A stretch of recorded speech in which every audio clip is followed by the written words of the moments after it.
So hello everyone, I hope कि आप सभी बढ़िया होंगे। तो आज की वीडियो में हम बात करने वाले हैं लाइब्रेरी क्लासेस और इनकैप्सुलेशन के रिलेटेड क्वेश्चंस के बारे में। हम उनके प्रीवियस ईयर क्वेश्चंस को ट्राई करेंगे। और अगर आपने प्रीवियस वीडियोस नहीं देखी जिसमें मैंने पूरा कोर्स कंप्लीट किया है और एरे के क्वेश्चंस किए हैं, तो आप वो भी जाके देख सकते हैं हमारे चैनल पर। तो हम स्टार्ट करते हैं क्वेश्चन करना। सबसे पहला है कि name the package that contains wrapper classes. तो रैपर क्लास किस पैकेज में है? तो जावा में रैपर क्लासेस java.lang पैकेज के अंदर होती हैं। और ये क्वेश्चन बहुत बार रिपीट हुआ है और इस बार स्पेसिमेन पेपर में भी आया है और प्रीवियस ईयर में भी है। नेक्स्ट है state the data type and value of RES after following code get executed. तो RES क्या है? RES एक वेरिएबल है। तो सबसे पहले char ch equal to T, ch के अंदर t स्टोर है।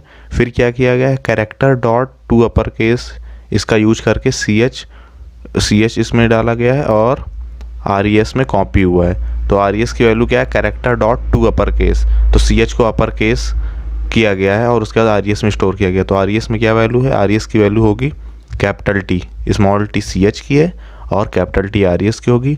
और T किस टाइप का होगा? कैर टाइप का ही होगा। तो RES की वैल्यू क्या है? कैपिटल T है। और इसका टाइप क्या है? इसका टाइप है कैर। तो कैर टाइप की है और वैल्यू कैपिटल T है। नेक्स्ट हमारा question, give the output of the following code. तो सबसे पहली लाइन है string A equal to 26, B equal to 100, B में 100 है, A में 26 है। हाँ, तो यहाँ पर एक स्ट्रिंग वैल्यू है, ये स्ट्रिंग टाइप की वैल्यू है। 26 इंटीजर में अलग होती है, स्ट्रिंग में अलग है। तो यहाँ पर स्ट्रिंग टाइप की बात हो रही है। फिर नेक्स्ट है string D equal to A plus B plus 200। तो यहाँ पर D में क्या स्टोर हुआ होगा? A, B, 200 इन तीनों को प्लस किया गया है। प्लस मतलब कॉन्कैटिनेट किया गया है स्ट्रिंग की भाषा में बोले तो। यहाँ पर D में क्या स्टोर हुआ होगा? A की वैल्यू क्या है? 26 और B की 100 और 200।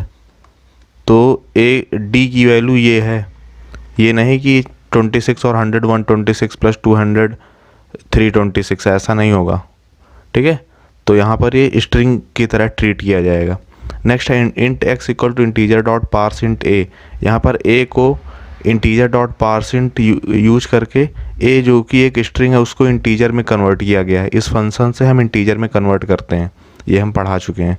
तो इंट x में क्या स्टोर होगा? इंट x में स्टोर होगा a की वैल्यू क्या है? 26। इंट x में क्या स्टोर होगा? 26, लेकिन ये इंटीजर टाइप की वैल्यू होगी। नेक्स्ट लाइन है y में क्या b डाला गया है पर उसे इंटीजर में कन्वर्ट करके। तो y में क्या होगा? y में 100 होगा लेकिन इंट टाइप का होगा। फिर नेक्स्ट क्या है? Int d equal to x plus y किया गया है। तो x प्लस वाई मतलब d में कितना स्टोर होगा? 126। फिर क्या किया गया है? प्रिंट कराया गया है। रिजल्ट 1 में कैपिटल D और रिजल्ट 2 में स्मॉल d। तो इसका आउटपुट बताना। तो आउटपुट क्या आएगा? Result 1 is equal to capital D में क्या है? 26 100 200 और रिजल्ट 2 जो कि इंट टाइप का है, तो वहाँ पर एडिशन होगा। तो आंसर क्या आएगा? 126। आई होप कि आपको ये क्लियर होगा।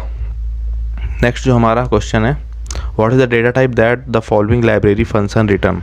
तो मैथ डॉट रैंडम ये एक लाइब्रेरी फंक्शन है और एक कौन सा डेटा टाइप रिटर्न करता है? तो मैथ डॉट रैंडम क्या करता है? 0 से 1 के बीच की वैल्यूज़ को रिटर्न करता है, रैंडम वैल्यूज़ को।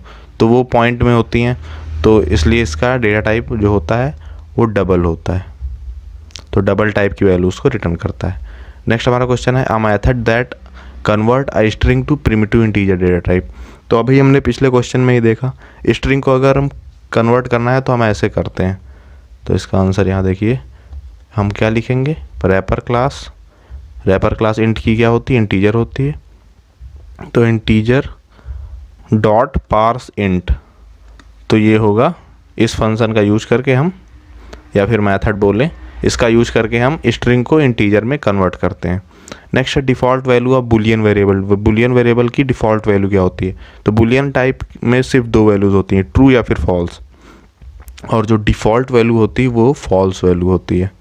मतलब कि अगर बुलियन वेरिएबल बनाया और उसमें कुछ नहीं है तो इसका मतलब उसमें फॉल्स है, डिफ़ॉल्ट जो वैल्यू है वो फॉल्स है। नेक्स्ट है जो हम दूसरे चैप्टर क्वेश्चन है इनकैप्सुलेशन चैप्टर के, इसमें काफ़ी कम क्वेश्चन होते हैं, मतलब बहुत ज़्यादा नहीं आते, सेम इसी तरह के क्वेश्चन आते हैं लगभग। पहला हमें इसमें एक प्रोग्राम देखना है और उसके बाद उससे रिलेटेड नीचे क्वेश्चंस के आंसर करने हैं।